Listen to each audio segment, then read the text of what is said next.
class. This is how to stand and be more presentable in front of an audience. So right now I'm in a very bad stance because my waist is tilted and you are not able to see that. So I'll move back. Do you see my full body now, Aaron?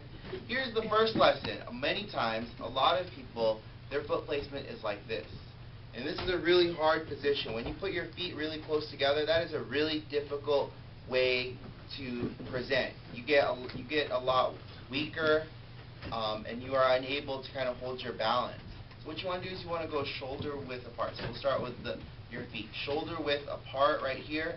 And what you want to do is you want to use all the muscles in your legs to keep as still up here as possible. And by doing that, you kind of set up a really good foundation of what people should expect. So you do not turn your body like this when you want to look at people, but instead you want to turn at your neck. A really good, powerful stance and a strong, solid body with neck turns equates a strong speaker. Now let's move on to hands.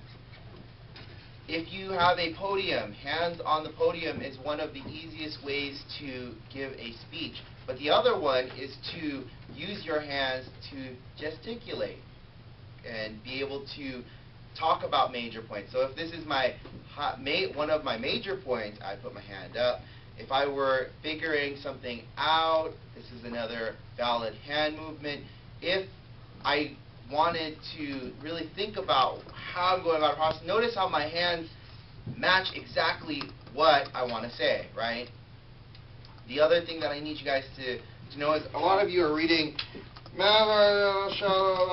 We do not want to read in that way, but instead we want to read in, you can read 2 lines, you should have memorized this, and you can go like this, or if you want to adjust that, go like this.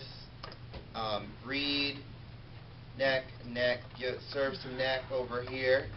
Also, if you're having trouble reading your paper, take a step back and look. You'll see that your paper gets much more clear to you, and you can still use your hands. So, I hope that was a quick tutorial on that. You have questions? Yes? Should we all practice doing it? You want to practice right now? Yes.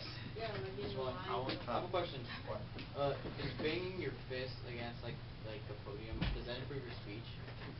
No, it doesn't. No, it doesn't. But I feel it depends on if you're trying to rally troops. Notice I'm just giving you the basics of how to develop a speech. No. What you always want to do is that if you want to body movement is really, or your signals, your body signals are really important to giving a message, right?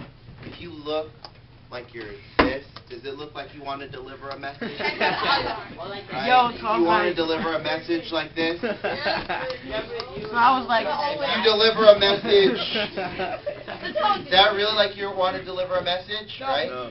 Body language says a lot about you. And I think the reason that you see the most confident speakers is because these little tricks right here, they kill nerves. If you keep your legs separated like that, they won't see that leg jerk. Who's had the leg jerk? Raise your hand if you have the leg jerk, right? If you put your hands over here, you won't have the handshake. Who's had the handshake before in front of an audience? And you want to know, by calming down your feet and your hand, what you also learn how to calm down is your face. Okay?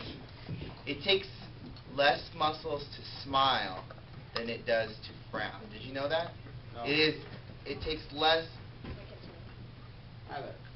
Is it really? Yeah, it takes less muscles to smile than it does to frown. And so if you could always just go in you don't want to give the. Me too. I'm going to read an essay today.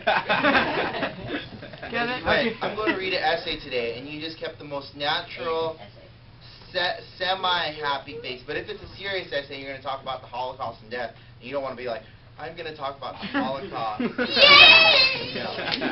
But you want to, then you can put on your song. So match what you guys are doing. All right. Zach, you had a question? Standing 101. All right, go ahead, Bill.